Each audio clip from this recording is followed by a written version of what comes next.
तो मनीष कश्यप जी नोएडा में हैं और हमें मिल गए हैं, तो आइए इनको लेकर चलते हैं एबीपी लाइव के स्टूडियो में और तमाम मुद्दों पर बातचीत करेंगे।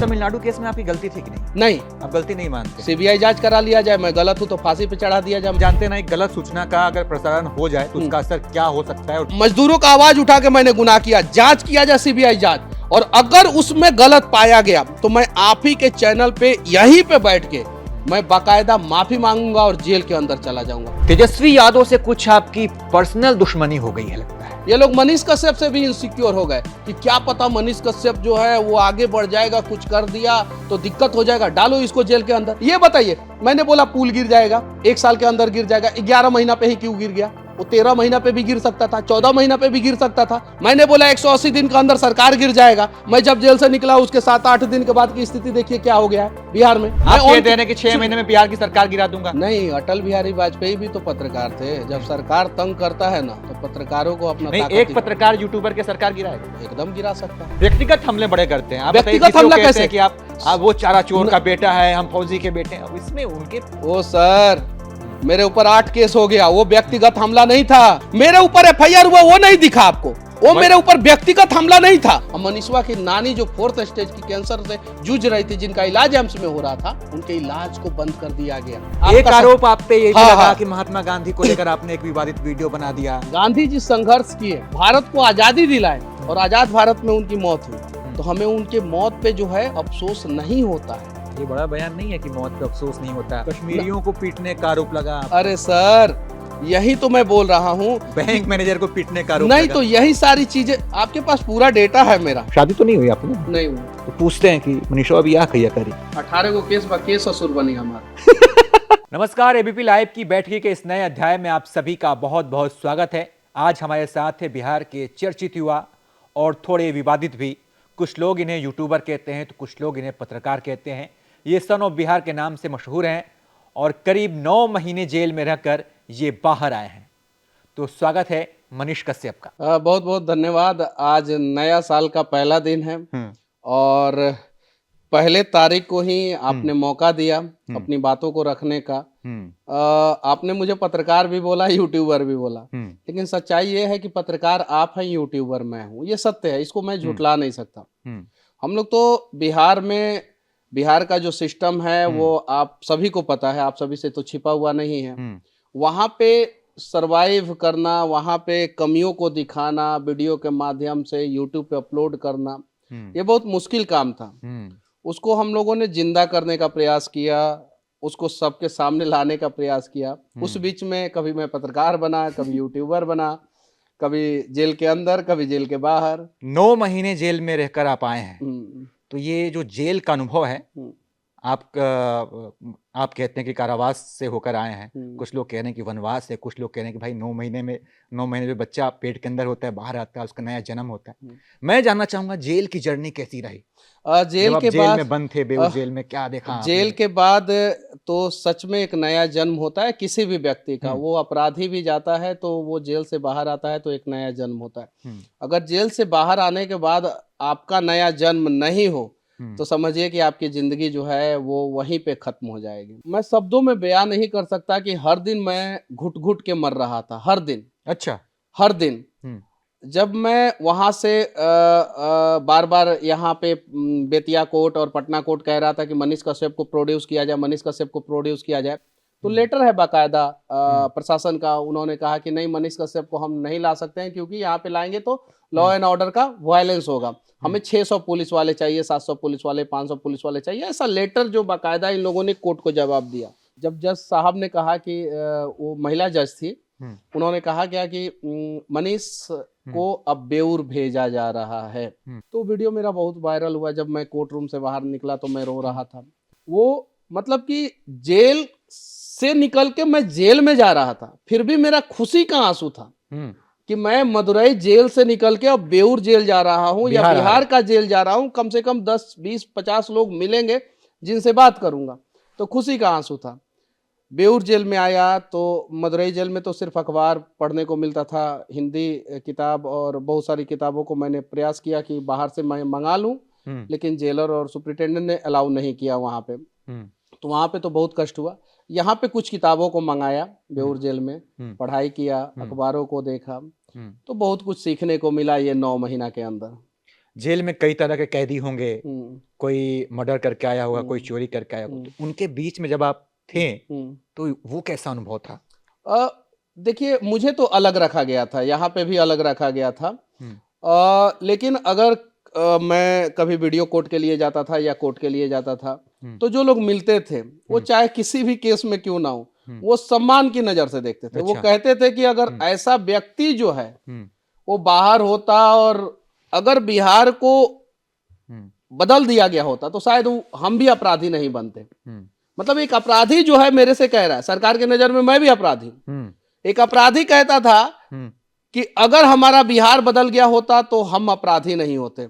जेल में मैं एक चीज और नोटिस किया कि मेरे से अगर कोई भी सिपाही जेल के अंदर का सिपाही, बेऊर जेल के अंदर का सिपाही मिलने आता था तो वो बोलता था कि मनीष जी हम लोग बहुत परेशान हैं। तो मैं बोलता था क्यों? तो हम लोग जो है आज भी अंग्रेजी शासन में जी रहे हैं। तो मैं बोला क्यों आप लोग अंग्रेजी शासन में जी रहे हैं? तो उन्होंने बोला कि हमारा 2 शिफ्ट में ड्यूटी है, एक शिफ्ट में 6 से 8 घंटे का ड्यूटी है, कभी कभी 10 हो जाता है, और दूसरे शिफ्ट में 2 से 3 घंटे का ड्यूटी है। अच्छा। अब जरा सोचिए कि 24 घंटे में 2 बार आपको ड्यूटी करने आना है, एक बार रात में एक बार दिन में। यानी आपकी जिंदगी झंड हो गई, वहीं पे खत्म हो गई। रवि किशन का डायलॉग है ना, जिंदगी झंड बा फिर भी घमंड बा। तो वही स्थिति है वहां के सिपाही लोगों की, जिंदगी एकदम झंड कर दी गई है। उन लोगों ने बोला कि हमारा दर्द तो किसी ने दिखाया ही नहीं। तो जरा सोचिए कैदी को कैसे सुधारेंगे जब कैदी को सुधारने वाले सिपाही ही खुद परेशान है बेऊर जेल में। और पूरे बिहार की स्थिति है, सिर्फ बेऊर की नहीं, पूरे बिहार की ये स्थिति है। तो उनके दर्द को मैं चाहता हूं कि आपका चैनल जो है एक बार उन लोगों के भी दर्द को दिखाए। मनीष, आपकी अगर बात करें तो तमिलनाडु केस के अलावा भी और भी कई तरह के आप पर आरोप लगे। आपने स्कूल के हेडमास्टर को पीट दिया? नहीं, कभी नहीं पीटा है, ये आरोप ही नहीं लगा है मेरे ऊपर। देखिए, जब मैंने सरेंडर किया जगदीशपुर में तो खबर चला कि मनीष कश्यप हुए गिरफ्तार, जबकि मैंने सरेंडर किया था। स्कूल के हेडमास्टर से कहीं मारपीट नहीं हुई है। वो 12 क्लास का स्कूल था, कॉलेज लेवल का। वहां पे क्या हुआ कि 443 बच्चों का रजिस्ट्रेशन कराना था। उन लोगों ने बच्चों से पैसा ले लिया, रजिस्ट्रेशन नहीं कराया।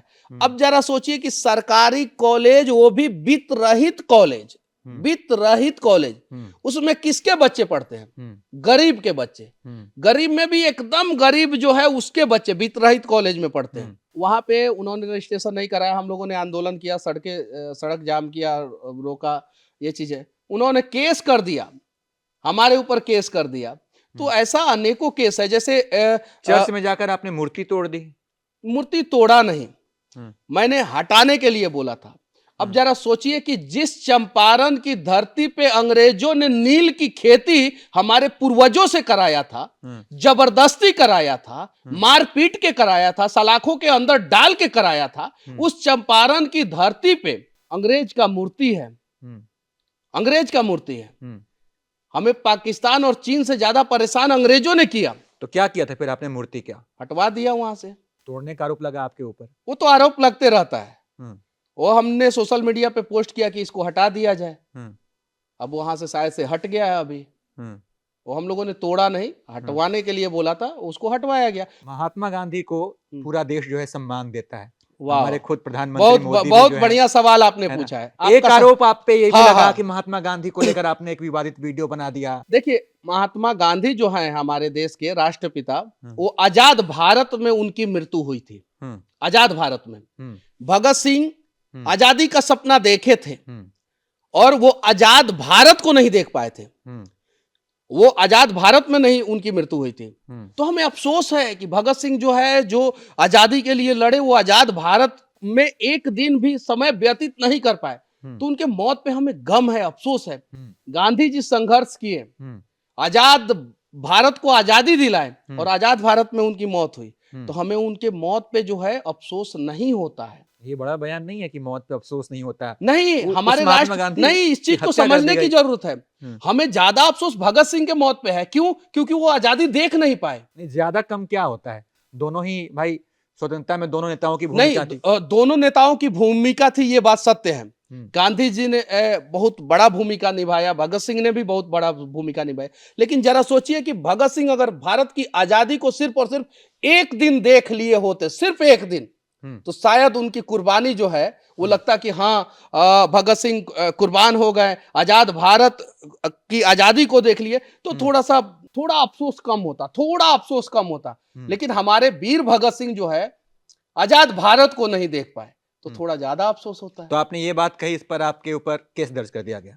2014 का 13 का वीडियो था, 2013-14 का वीडियो था, जब हम लोग बचपन में बहुत सारी गलतियों को कर देते थे। कश्मीरियों को पीटने का आरोप लगा आप पर। अरे सर, यही तो मैं बोल रहा हूं। बैंक मैनेजर को पीटने का आरोप नहीं लगा। तो यही सारी चीजें, आपके पास पूरा डेटा है मेरा। कश्मीरियों की मैं बात बता रहा हूं, पुलवामा अटैक हुआ था, एक दिन बाद जो है पता चला कुछ चैनलों के माध्यम से, कुछ जगहों पे, कि पाकिस्तान का झंडा फहराया गया है एक पर्टिकुलर जगह पे। हम लोगों ने सवाल करना चाहा वहां पे जाके कि क्या ये बात सत्य है कि झूठ है। सवाल के जगह पे हमारे ऊपर कुत्ता छोड़ दिया गया। कुत्ता, हम लोगों ने कुत्ते को भगाया वहां से, बाकी उसके अलावा कुछ नहीं हुआ था वहां पे। वहां पे अगर हम लोग पीटे होते तो 100 पुलिस वाले वहीं पे थे। वहां से थाना की दूरी सिर्फ और सिर्फ 40 से 50 मीटर की थी। अगर पीटे होते तो वहीं पे अरेस्ट होते। हमने सवाल किया था कि आप लोग देश के किसी भी कोने में सुरक्षा के साथ जो है अपना बिजनेस करते हैं, तो कश्मीर में हमारे देश के जवानों के ऊपर पत्थरबाजी क्यों होता है? सिर्फ सवाल किया था। और क्या यह सवाल मतलब कि जायज है या नाजायज है, आप बताइए। पॉलिटिकल प्रेशर इतना हो गया भारत में कि राष्ट्रवाद की बात करना कभी कभी लगता है कि गुनाह है। इतना प्रेशर हो गया कि उसमें एफआईआर हो गया, वो भी बाद में एफआईआर हुआ। अच्छा, ये भी लगता है मनीष भाई, आपकी बातों से आपने भी कहा कि अग्रेसिव टॉक हुई वहां पे। हाँ, बैंक मैनेजर का बात बता दे रहा हूं। बैंक मैनेजर की कहानी बतानी बहुत जरूरी है, ये आप सभी को सुनना जरूरी है। एक मदन हाजरा, नाम याद रखिएगा, मदन हाजरा, जो दिहाड़ी मजदूरी करते थे, उनका 9 साल के बेटे के दिल में छेद था। वो अपने पूरे मतलब कि जिंदगी का कमाई जो है, एक 1.5-2 लाख रुपया जो है बैंक में रखे थे, और बैंक से किसी फ्रॉड ने जो है दूसरे अकाउंट में ट्रांसफर कर दिया था उनका पैसा। बैंक से हवा में तो पैसा उड़ता नहीं है, एक अकाउंट से दूसरे अकाउंट में ट्रांसफर होता है बैंक से। मैंने जब उनसे पूछा तो मैं एक जगह जो है लाई पकौड़ी बिहार में होता है, चौराहा पे बैठ के खा रहा था। उतना फेमस नहीं था तो हम लोग चौराहे पे बैठते थे उस समय। वो आके मेरा पैर पकड़ के रोने लगे, बोले कि मैं अपने बेटे का जान बचाने के लिए, उसके दिल में छेद है, उसके लिए मैंने पैसा बैंक में रखा है और मेरा पैसा खत्म हो गया। मैनेजर से बात कर रहा हूँ, मैनेजर मदद नहीं कर रहे। हम लोग गए, मैनेजर से बात किए, मैनेजर साहब टहला दिए, नहीं मदद किए। मैं बैंक के बाहर आके वीडियो बनाया कि एक बच्चे के दिल में जो छेद है उसका इलाज हो सके, उसके बाप के कमाए हुए पैसों से। वो वीडियो वायरल हुआ, आरबीआई और एसबीआई ने एक्शन लिया और कहा कि अगर मैनेजर साहब आप गलत नहीं है तो आप एफआईआर कीजिए, नहीं तो आपके ऊपर कार्रवाई होगा। तो आरबीआई और एसबीआई तो खैर वो सही है, वो अपने जगह पे सही है, आप पर एफआईआर हो गया। उसलिए मेरे ऊपर एफआईआर बाद में हुआ कि बैंक में घुस के बदतमीजी किए, ये किए, वो किए। तो तमिलनाडु केस में आपकी गलती थी कि नहीं? नहीं, आप गलती नहीं मानते? सीबीआई जांच करा लिया जाए, मैं गलत हूं तो फांसी पे चढ़ा दिया जाए, मैं अपना यूट्यूब चैनल पे, फेसबुक पे सब डिलीट कर दूंगा, पत्रकारिता छोड़ दूंगा। अगर 1% भी गलत हुआ मैं ये नहीं बोल रहा हूं कि 50%, 49%, 51%, 1% भी मनीष कश्यप अगर गलत हुआ तो मैं आजीवन कारावास दे दीजिए मुझे। मनीष भाई, आप जानते हैं ना, एक गलत सूचना का अगर प्रसारण हो जाए तो उसका असर क्या हो सकता है और कितना व्यापक हो सकता है। मतलब उसमें मैंने किया क्या था, उसमें मैंने किया क्या था, मैंने जो चैलेंज वाला वीडियो बनाया उसके पहले मेरे ऊपर 8 एफआईआर हो चुका था। 1 एफआईआर हुआ, मैं चुप रहा, 2 एफआईआर हुआ, चुप हुआ। 8 एफआईआर हो जाने के बाद मैंने वो गाड़ी में बैठ के लाइव वीडियो बनाया, चैलेंज किया कि बिहार सरकार, अगर मैं जेल गया तो जेल से निकलने के बाद 180 दिन के अंदर सरकार गिर जाएगा। जो वीडियो था उसमें मैंने ट्विटर पे ट्वीट किया, वो ट्वीट जो है आज भी है, आप लोग पढ़ सकते हैं। मैंने, मेरे पास फोटो आया, 4 फोटो ट्वीट आया। देखा मैंने, उसमें आपने बकायदा मोबाइल नंबर का भी हाँ, जिक्र किया, लेकिन एक पत्रकार की नहीं, जिम्मेदारी ये भी तो होती है कि सुनिए ना, भाई वो सही चीज है कि गलत चीज सुनिए, है, ये मैं भी बता रहा बताएं। हूं, मैं बता रहा हूं।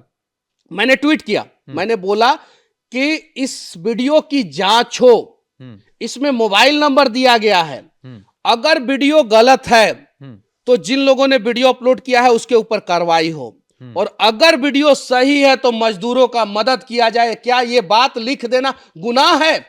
और मैंने 7 मार्च को ये बात लिखा था। अरे 2 मार्च को तो बिहार विधानसभा में हंगामा हुआ था। 2 मार्च तो हिंदुस्तान अखबार जो है, बड़ा सा अखबार जो है, बड़ा सा फ्रंट पेज पे ये खबर छापा था। 21 फरवरी को है अमर उजाला ने छापा था। 28 फरवरी को आरजेडी के नेता जो है, विधायक और एमएलसी दोनों रह चुके हैं, डॉक्टर अनिल सहनी, मुजफ्फरपुर के आरजेडी के नेता, उन्होंने फेसबुक पे डाला था। पप्पू यादव जी 28 फरवरी को फेसबुक पे डाले थे। उसके पहले तमिलनाडु से एक वीडियो वायरल हुआ था जिसमें एक आदमी ट्रेन में घुस के हिंदी हिंदी पूछता है और मारना शुरू करता है। उसके पहले एक नेता का वीडियो वायरल हुआ था तमिलनाडु से, जिसमें वो बोल रहा था कि जितना हो सके हम यहां से लोगों को भगाएंगे।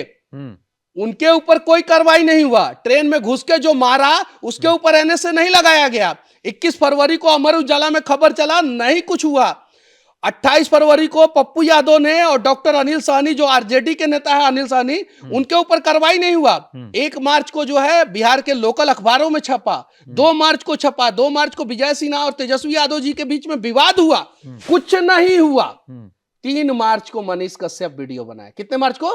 3 मार्च को। सवाल पूछा कि मजदूरों के साथ ऐसी क्यों बदसलूकी हो रही है। 4 मार्च को एक और मैं बात बता देना चाहता हूं। जिस फ्लाइट से चेन्नई बिहार सरकार के प्रतिनिधि गए थे, उसी फ्लाइट से मनीष कश्यप गया था 4 मार्च को। सेम फ्लाइट था।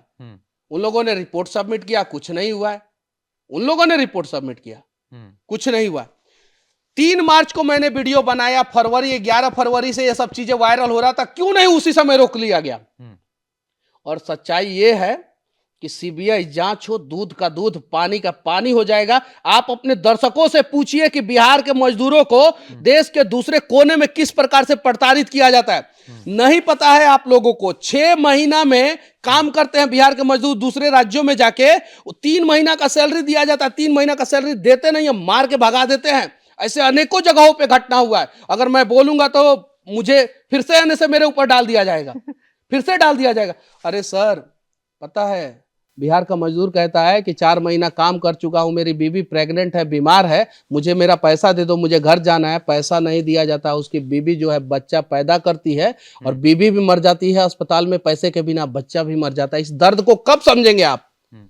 मनीष कश्यप गलत है। मजदूरों का आवाज उठा के मैंने गुनाह किया। जांच किया जाए, सीबीआई जांच, और अगर उसमें गलत पाया गया तो मैं आप ही के चैनल पे यहीं पे बैठ के मैं बाकायदा माफी मांगूंगा और जेल के अंदर चला जाऊंगा। लेकिन मनीष कश्यप अगर सही पाया गया तो इसके साथ जो हुआ है, कौन इंसाफ दिलाएगा मुझे? मेरे ऊपर एनएसए लगा, कोर्ट ने खारिज कर दिया, मेरा 9 महीना बर्बाद हुआ। मुझे कौन मुआवजा देगा? अगर मैं गलत होता तो एनएसए क्यों खारिज होता? कितने लोगों के ऊपर से एनएसए खारिज हुआ है? आप बताइए। आखिरी बार बिहार में मेरे से पहले किसके ऊपर एनएसए लगा है? क्या मैं बिहार का सबसे बड़ा अपराधी? आप लोग बताइए कि बिहार में मनीष कश्यप से पहले किसके ऊपर एनएसए लगा था? मैंने बम फोड़ा, मैंने AK-47 लेके मैं घुमा हूं। मेरे वजह से जब वहां की सरकार बोल रही है कि यहां पे कुछ नहीं हुआ है, तो मेरे वजह से यानी कुछ नहीं हुआ। जब कुछ नहीं हुआ तो कुछ नहीं का सजा एनएसए देंगे आप? मेरा जितना केस है वो सब सिर्फ और सिर्फ लोगों के लिए, लड़ने के लिए। अच्छा मनीष भाई, आपको नहीं लगता कई बार आप ज्यादा अग्रेसिव हो जाते हैं? गलत करता हूं मैं। आप बताइए। आप एक पत्रकार हैं, कुछ लोग पत्रकार कहते हैं, यूट्यूबर हैं। आप समाज सेवा के लिए निकले हैं, आपका लक्ष्य यही है? मेरे से गलती हुई है।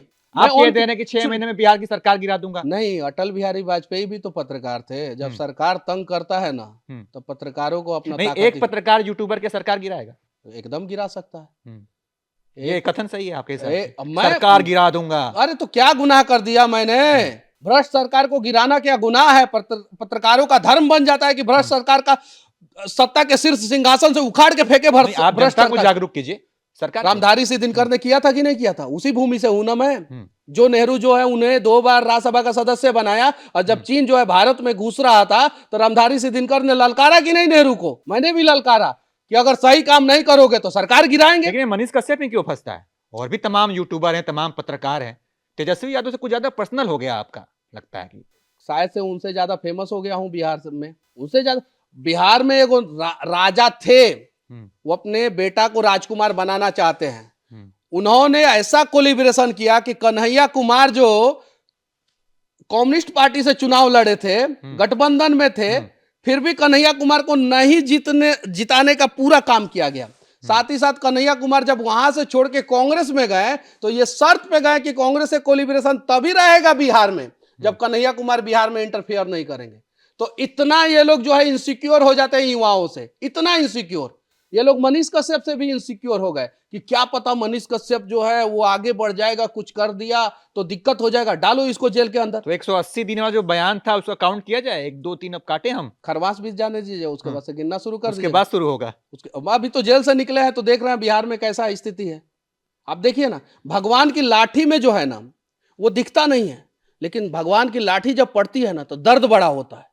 मेरे साथ गलत इन लोगों ने किया, मैं जेल से, मैंने तो कुछ किया ही नहीं। आप तो जागरूक आदमी हैं मनीष अच्छा भाई। ये बताइए, मैंने बोला पुल गिर जाएगा, 1 साल के अंदर गिर जाएगा, 11 महीना पे ही क्यों गिर गया? वो 13 महीना पे भी गिर सकता था, 14 महीना पे भी गिर सकता था, 15 महीना पे भी गिर सकता था, 11 महीना पे ही क्यों गिरा? मैंने बोला 180 दिन के अंदर सरकार गिर जाएगा। मैं जब जेल से निकला उसके 7-8 दिन के बाद की स्थिति देखिए क्या हो गया है बिहार में, क्या हो गया है पता ही नहीं है कि सरकार है कि नहीं है। गुलदस्ता अभियान, कुर्सी बचाओ अभियान चल रहा है बिहार में। तो देखिए भगवान जिसके हम लोग आस्तिक आदमी, व्यक्तिगत हमले बड़े करते हैं। आप व्यक्तिगत हमला कैसे कि आप वो चारा चोर का बेटा है, हम फौजी के बेटे हैं, इसमें उनके ओ सर मेरे ऊपर 8 केस हो गया, वो व्यक्तिगत हमला नहीं था। मेरे घर का कुर्की हो गया, वो व्यक्तिगत हमला नहीं था। कब तक राजा के बेटा को ही आप लोग राजा बनाने का प्रयास करते रहेंगे? मेरे ऊपर एफआईआर हुआ वो नहीं दिखा आपको, वो मेरे ऊपर व्यक्तिगत हमला नहीं था। वो कहते हैं कि राजा मैं बाद में किया व्यक्तिगत हमला, 8 एफआईआर हो चुका था, 8 केस मेरे ऊपर हो चुका था, उसके बाद से किया। मैं क्या करूं? मेरे ऊपर 40 एफआईआर करने का प्लानिंग था इन लोगों का। वो व्यक्तिगत हमला नहीं था।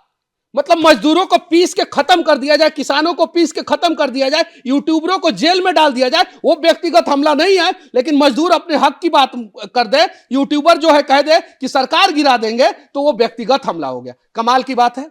वही कोर्ट ने एनए से क्वेश कर दिया कि मनीष कश्यप देशद्रोही नहीं, हटाओ एनए से। और वही कोर्ट ने जो है 3.5 साल का सजा दे दिया चारा चोरी में। तो वो व्यक्तिगत हमला हो गया। वो कहते हैं कि आप जो है एक और राजा का एजेंडा चला रहे हैं। कौन सा राजा का एजेंडा चला रहे हैं? कौन सा राजा? किसी कुछ खास राजनीतिक दल के जो है आप अरे सर 5,000 वीडियो बनाया हूं। मनीष कश्यप छाती ठोक के बोलता है 4,000 वीडियो जो है बीजेपी शासित प्रदेशों में जा जाके घूम घूम के बनाया है। बिहार में जितना भी नेशनल हाईवे है जो गड़बड़ बनाते हैं लोग, वहां पे मनीष कश्यप, नितिन गडकरी उसके मंत्रालय के मंत्री हैं, बीजेपी के हैं ना। मतलब उस समय मैं ठीक था।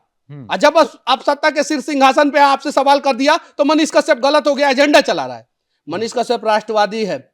मनीष कश्यप जिस राष्ट्र में रहता है उस राष्ट्र के साथ कोई भी धोखा करेगा तो उसके बीच में मनीष कश्यप जैसे अनेकों राष्ट्रवादी इन लोगों को खड़े मिलेंगे, इसलिए इन लोगों को दर्द होता है। मनीष भाई, जब आप जेल से निकले तो अपराधी या फिर कोई भी हो जेल से बाहर निकलता है तो घर जाता है, मम्मी पापा से मुलाकात करता है, भाई बहन से मुलाकात करता है। आप दशरथ मांझी के गांव गए, क्या जब तक तोड़ेंगे नहीं तब तक छोड़ेंगे नहीं।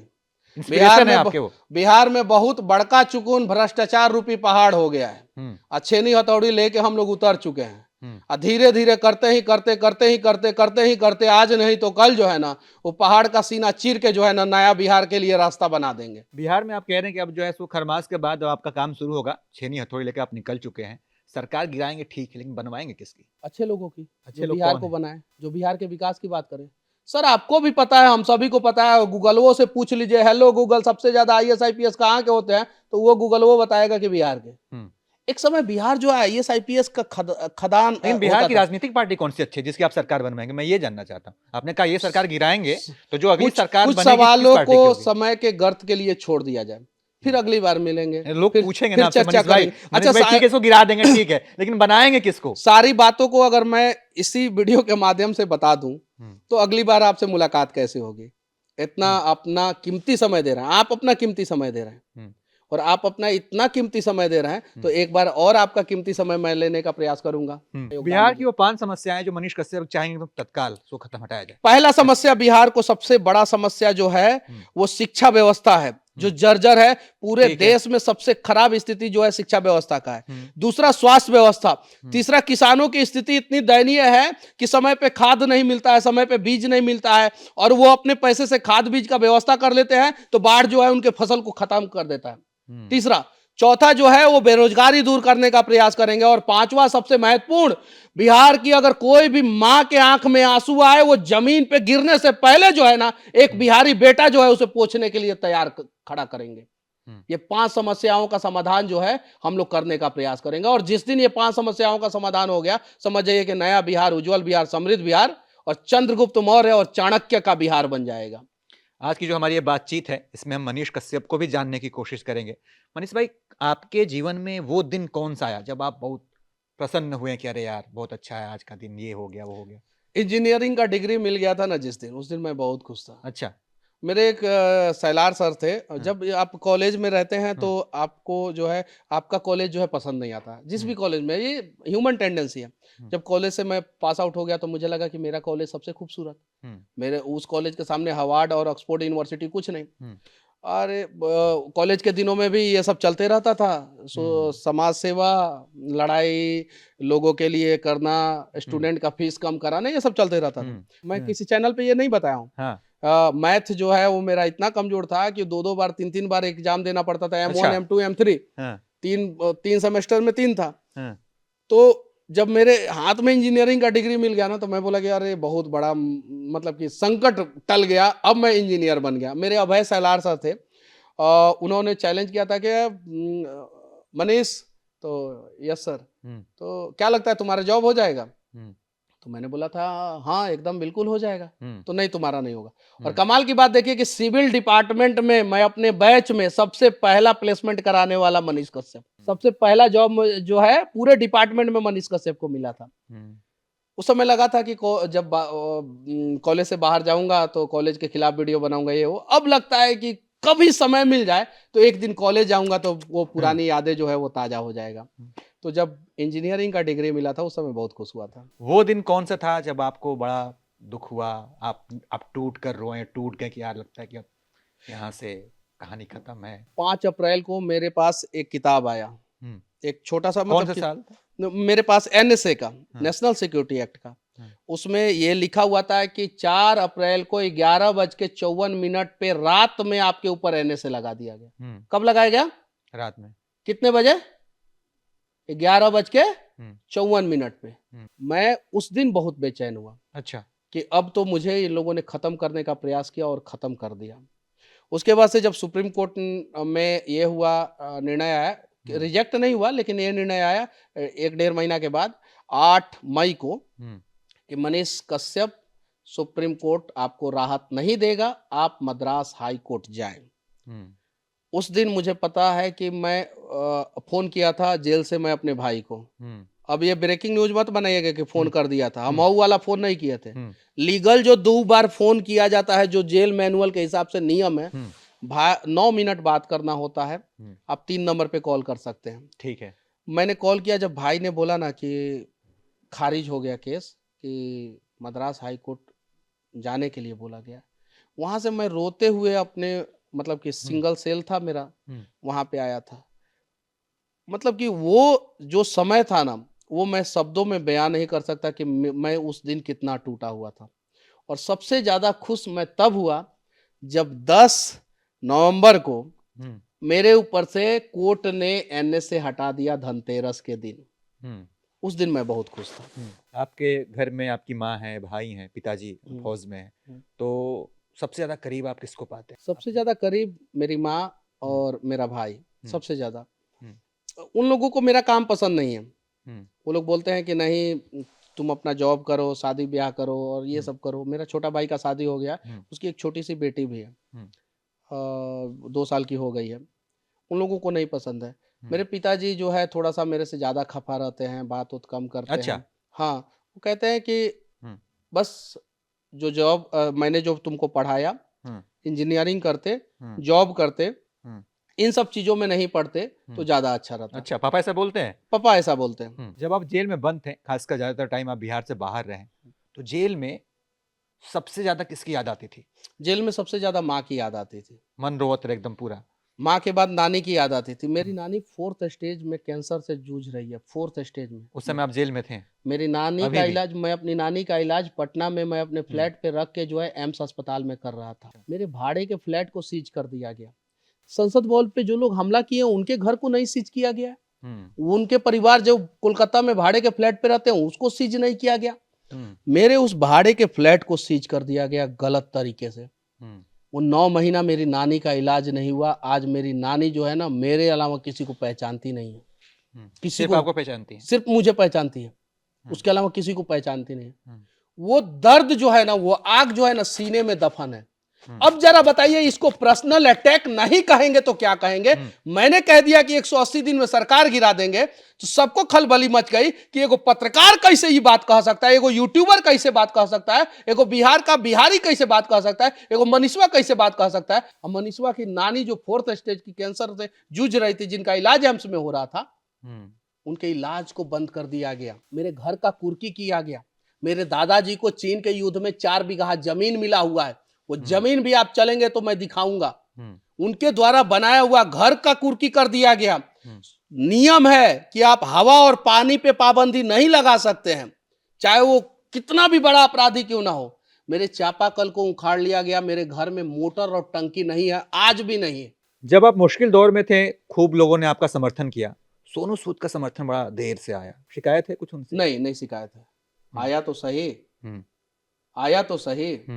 और उन्होंने लिखा, ट्रोल किया गया उन्हें, क्या देशद्रोही का समर्थन किया। कोर्ट ने तो एनएस से हटा दिया। अब जो लोगों ने ट्रोल किया, क्या उनके ऊपर जो है कार्रवाई होगा? क्यों ट्रोल किए वो लोग? या चलिए कार्रवाई छोड़ दीजिए, लोकतंत्र है, खूबसूरत भारत है, यहाँ पे बोलने की आजादी है। कभी कभी हम अपने विचारों को रख सकते हैं। हर चीज पे कार्रवाई करना उचित नहीं है। मान लीजिए कि मैंने कह दिया कि ये सरकार गलत है, तो सरकार मेरे ऊपर कार्रवाई कर दे, ये उचित नहीं है। लेकिन जिन लोगों ने सोनू सूद को ट्रोल किया था, वो सोनू सूद से एक पोस्ट करके माफी मांग ले कि सोनू सूद ने अच्छे आदमी का समर्थन किया। सोनू सूद ने ट्विटर पे लिखा था कि जहां तक मैं मनीष कश्यप को जानता हूं, वो बिहार और देश के खिलाफ कोई काम नहीं कर सकता। यही बात कहा था। और यही आरोप लगा था मेरे ऊपर कि मैंने देश के 2 राज्यों को लड़ाने का प्रयास किया, और कोर्ट ने इस चीज को खारिज कर दिया। तो माफी मांगे जो लोगों ने सोनू सूद को ट्रोल किया था। क्योंकि हम यहाँ पर आपको भी जान रहे हैं, आपका 2 नाम है, आपके 2 नाम है, एक त्रिपुरारी तिवारी, मनीष कश्यप। ये 2 नाम की कहानी क्या है? मेरा डॉक्यूमेंट्स नेम जो है त्रिपुरारी कुमार तिवारी है। मेरे पिताजी का नाम उदित तिवारी है और मेरे दादाजी का नाम राम सागर तिवारी है। मेरे दादाजी भी आर्मी में थे, मेरे पिताजी अभी हैं, और मैं जहाँ पे हूँ आप सभी को पता है। और लोग जो है मुझे, मेरे दादाजी ने ये नाम रखा था त्रिपुरारी। त्रिपुरारी भगवान शिव का नाम होता है, और 3 नेत्र वाले, तो मेरे दादाजी ने रखा था। लेकिन मेरे दोस्त जो है, मेरे घर वाले जो है, वो मनीष मनीष मनीष मनीष मनीष अच्छा। मतलब मन का ईश्वर, अच्छा, जो अपनी मन का सुनता है। हाँ। तो मनीष मनीष मनीष मनीष, तो दोनों नाम है मेरा। हाँ, तो फिर आप मनीष कश्यप के नाम से प्रसिद्ध हो गए। आपने बता दिया कि आपका जो लक्ष्य है भ्रष्टाचार को हटाना है। हम भी समझते हैं, लेकिन जो आपके फैंस हैं मुझसे एक सवाल पूछ रहे हैं, शादी तो नहीं हुई आपकी ना? नहीं हुई है। तो पूछते हैं कि मनीषा अभी या कहिया करी? 18 को केस बा केस ससुर बनी हमार। कौन, मान लीजिए जिस दिन शादी हो उसी दिन जो है पुलिस उठा के जेल में डाल दे, तो शादी के 1 दिन का बाद का जो स्थिति है वो क्या बोलते हैं हम बताना नहीं चाहते हैं। उसी दिन जो है जेल में डाल दिया गया। तो कहीं हनीमून पे जाने का हम लोग प्लानिंग कर रहे हैं, उसी दिन जेल में डाल दिया गया। तो हम जैसे लोग जो है जिस रास्ते पे चल रहे हैं उस रास्ते पे जो है ना, मतलब कि अभी कोनो संभावना नहीं है? कोई संभावना नहीं है, दूर दूर तक कुछ दिख नहीं रहा है। आपके तमाम फॉलोअर्स हैं, तमाम लोग आपके चाहने वाले लोग हैं, तो उनके लिए एक मैसेज मनीष कश्यप की तरफ से। बस ये इतना ही कहना चाहता हूँ कि one day your future will be better than your dream if you work hard with your willing heart. बस इतना ही। एक दिन आपका भविष्य जो है आपके सपनों से भी ज्यादा सुंदर होगा, लेकिन उसके लिए अगर आप कठिन परिश्रम सच्चे मन से करते हैं तो। और मुझे उम्मीद है कि जो भी कठिन परिश्रम सच्चे मन से करेगा उसका भविष्य जो है उसके सपनों से ज्यादा उज्जवल होगा। तो ये थे मनीष कश्यप, जिनसे हमने तमाम मुद्दों पर बातचीत की, तमाम मुद्दों पर बड़ी बेबाकी से अपनी इन्होंने राय रखी। बाकी हमारी ये बातचीत आपको कैसी लगी इसके बारे में हमें जरूर बताइएगा, और तमाम अपडेट्स के लिए आप देखते रहिए एबीपी लाइव। जय हिंद।